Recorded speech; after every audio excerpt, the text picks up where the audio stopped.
তো হ্যালো সবাইকে, সবাই কেমন আছো? নিশ্চয়ই ভালো আছো। আর এরকম বৃষ্টির দিনে তো সবাইকে ভালো থাকতেই হবে। আর তোমরা সবাই জানো যে কয়েকদিন ধরে টানা বৃষ্টি চলছে, এখনো বাইরে বৃষ্টি পড়ছে। তো আসলে আমি রান্নাঘরে, তো আর এই বাইরেটা পুরো অন্ধকার, আর আমি কাজ করি আর একটু পরপর বাইরের দিকে দেখি, আমার খুব ভয়। তো আমি আজকে খিচুড়ি রান্না করব, যেহেতু বর্ষা সারাদিন ধরে বৃষ্টি হচ্ছে, তার জন্য আজকে খিচুড়ি রান্না হবে। আর তোমরা দেখো আমি সব কিছু এখানে গুছিয়ে রেখেছি। এই হচ্ছে এটা হচ্ছে পকোড়া। পকোড়ার জন্য হচ্ছে পেঁয়াজ আর বেগুনি করব, তাই বেগুন কেটে রাখা হয়েছে। এখানে হচ্ছে কিশমিশ, এটা হচ্ছে ডাল, এটা হচ্ছে লঙ্কা বাটা, ওটা আদা জিরে বাটা, টমেটো বাটা, এরকম সব কিছু রেডি করে রেখেছি। আর এখানে দেখো জল গরম করতে দিয়ে দিয়েছি। তো খিচুড়িটা করব আজকে, ফার্স্ট টাইম আমি খিচুড়ি করব, তো জানি না কেমন হবে। ও পড়াতে গেছে আর এখন বাজে 8:30, আমি এখন রান্নাঘরে এসে পড়েছি। তো চলো খিচুড়িটা করা যাক। তো এই দেখো জল হচ্ছে ফুটে গেছে, জল ফুটে গেছে। তো আমি এমতো অবস্থায় এই মুগ ডালটা এখন দিয়ে দেবো জলের মধ্যে। এটা হচ্ছে ভাজা মুগ ডালটা, ভেজে রাখা হয়েছিল।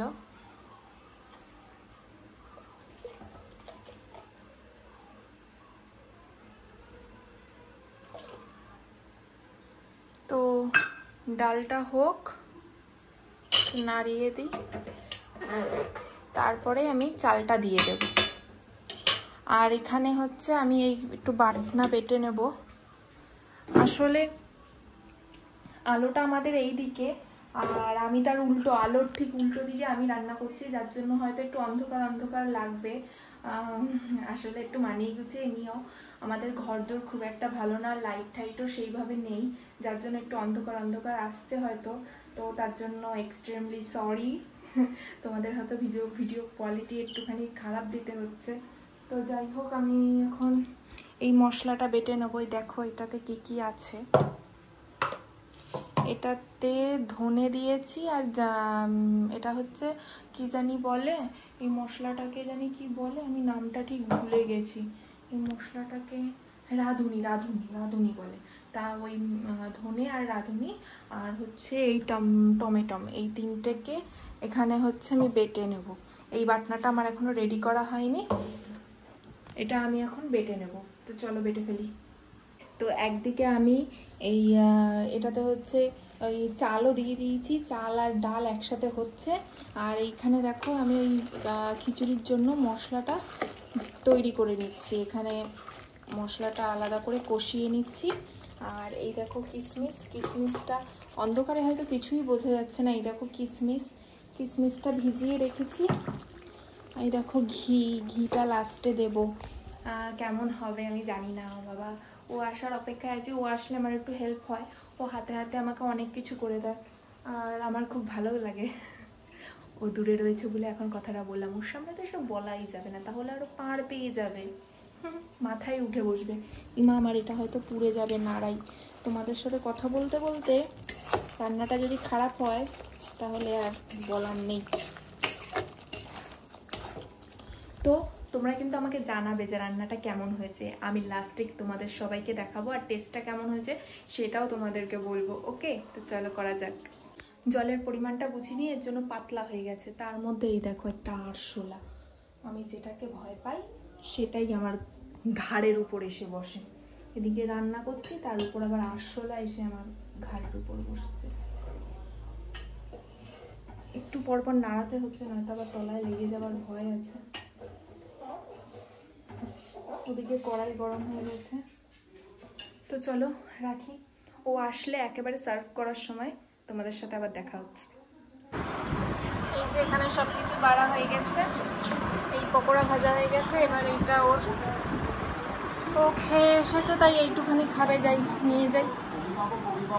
জানেন না যে তাদের ছাত্রছাত্রীরা ভর্তির প্রক্রিয়া কবে শুরু দেখো কেমন হয়েছে, কেন এই কুয়াশা, এর উত্তর আমি পাচ্ছি না। সেটা হচ্ছে তৃণমূল কংগ্রেস আসার পরে, হ্যাঁ কিশমিশ খেয়ে দেখো কেমন হয়েছে। গুরুত্বপূর্ণ এবং আমি মনে করি খুব ভালোভাবে চলা। তুমি তো বললে অল্প খাবে। ডিম ভাজা হয়নি? না ডিম ভাজা হয়নি, খাওয়া যায় না। ইলিশ মাছ ভাজা বা ডিম ভাজা এটাই ভালো লাগে। কেমন হয়েছে সেটা তো বলবে। এই যে তাড়াতাড়ি বলো, টিভি দেখা নিয়ে ব্যস্ত, তাড়াতাড়ি তাড়াতাড়ি।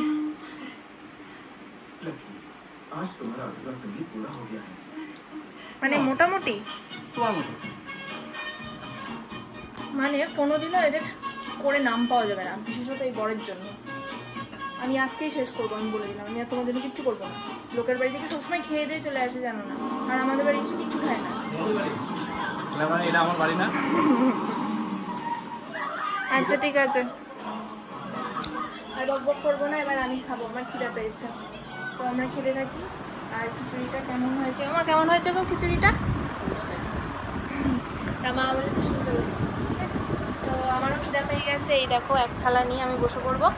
তো চলো খাওয়াটা কমপ্লিট করে নিই। এটা কি ব্যাপার? আমার না খুব ভালো লাগছে, মনটা খুব খুশি খুশি লাগছে। কেন? কি সুন্দর হাওয়া হচ্ছে, আকাশটা একটু মেঘলা মেঘলা, আমার না ভালো লাগে। হ্যাঁ আকাশ থেকে ভালো লাগে, ভালোই মেঘ করেছে। একটু আগে দেখছিলাম যে রোদ বেরোচ্ছিল। হ্যাঁ এদিকে সব শুকিয়ে গেছে, আর ছাদটা পুরো ছ্যাদলা, পুরো ভর্তি হয়েছে। শোনো তোমাদেরকে একটা জিনিস দেখাই। আবার দেখাবা? রোজ রোজ কি দেখবো বলো তো? সবাই কি দেখাও রোজ রোজ? দেখো আমাদের গাছের মৌসুমী লেবু। দেখো আমাদের আর বাজার থেকে মৌসুমী লেবু খেতে হবে না, আর লোকেদেরও খেতে হয় না, কারণ লোকেরা এখান থেকে চুরি করে খায়। কিরকম বদনাম দিচ্ছে তোমাদের নামে, তাহলে ভাবো। আমাদের মৌসুমী লেবু কিনতে হয় না, আর আমাদের লেবুগুলো কিন্তু টক না, পাকলে কিন্তু একদম দোকানে কেনার লেবুর মতো পুরো মিষ্টি হয়। এখনই দেখছি এরকম, ঠিক এরকম সাইজের হয় লেবুগুলো। এই পাশটা বেশি, লোকের পাশটায় লোকেরা খাবে, এই হচ্ছে ব্যাপার। পুরো গাছ ভর্তি লেবু। আগে এদিকটা এই যে এইখানে দেখাচ্ছে তোমাদেরকে, ডাল কাটা হয়েছে, এই যে এই দুটো ডাল, এই একটা ডাল, এই একটা ডাল যখন ছিল তখন মানে এই লেবুগুলো সব এখানে এখানে এসে পুরো ঝুঁকে পড়তো এই জায়গাটায়। আর যারা ওই দুর্গাপুজো বা কালী পুজো তো যেত না, লেবুগুলো দুর্গাপুজোর সময় বিল টিল কাটতে আসতো, তখন তাদের মাথায় ভাবতো আর বলতো দাদা একটা নেবো, আর মা আসতে জেঠিমা একটা নেবো, এরকম বলে লেবুগুলো সব ছিঁড়ে ছিঁড়ে নিয়ে যেত। মানে এত সুন্দর লেবু। আর পরের বার যখন আসতো তখন এসে জিজ্ঞাসা করতো তোমাদের এই বছর লেবু হয়নি গাছে, কিন্তু তার আগে আমরা পেরে নিই, খাওয়া শেষ হয়ে যেত। যার কারণে এবার লেবুগুলো পুরো পাকলে তারপর খাবো, আমরা আগে থাকতেই খাওয়া শুরু করে দিই। বেল গাছে আবার বেল হবে, ওরে বাবা। কই দেখি কোথায় গো বেল? কেন এই তো গাছে কই, আমার চোখ কি খারাপ হয়ে গেছে? ও আচ্ছা, বেল গাছে বেল হয়েছে একটা। ও ও ও অজস্র আছে, কিন্তু যতটা আছে তার থেকে বেশি পড়ে যায় নিচে, পড়ে যায়, নিচে পুরো বিছিয়ে থাকে বেলের ছোট ছোট গুটি। এই সেই নারকেল গাছ যার বেগও ও সঞ্চিতার মাথায় পড়েছিল বলে আমার হাজার হাজার টাকা ধ্বংস করে দিল। তো তোমরা যদি সেই ভিডিওটা দেখে না থাকো, ডেসক্রিপশনে লিঙ্ক থাকবে, সেখান থেকে গিয়ে দেখে নিতে পারো। মোবাইল হাতে নিয়ে কি করছো বলো তো তখন থেকে? এই শোনো, আমি কালকে রাতে খিচুড়ি বানিয়েছি, সেটা কিন্তু তোমরা দেখবে ভালো করে। খিচুড়িটা কেমন হয়েছে অবশ্যই জানাবে। কিন্তু ও না এরকম পেট ভরে খেয়ে দিয়ে আসে, পড়াতে যায়, আর বাড়িতে আমি এত কষ্ট করে এত সুন্দর করে করেছি আর খায় না সেগুলো। প্রত্যেক দিন প্রায় তাই করে। একটু কমেন্ট করে বলবে তো, যাতে আমাদের বাড়িতে খায়। আমাদের বাড়ির আমি কি ব্যাপার, এই আবার কি নকশামো হচ্ছে? আমার কামড়াতে ইচ্ছা করেছে এখন। তো এখন ছাদে ঘুরে বেড়াচ্ছি, কাজ করছি। কাজ শেষে একবার নিচে যাবো, নিচে গিয়ে খাওয়া দাওয়া সারবো। আকাশ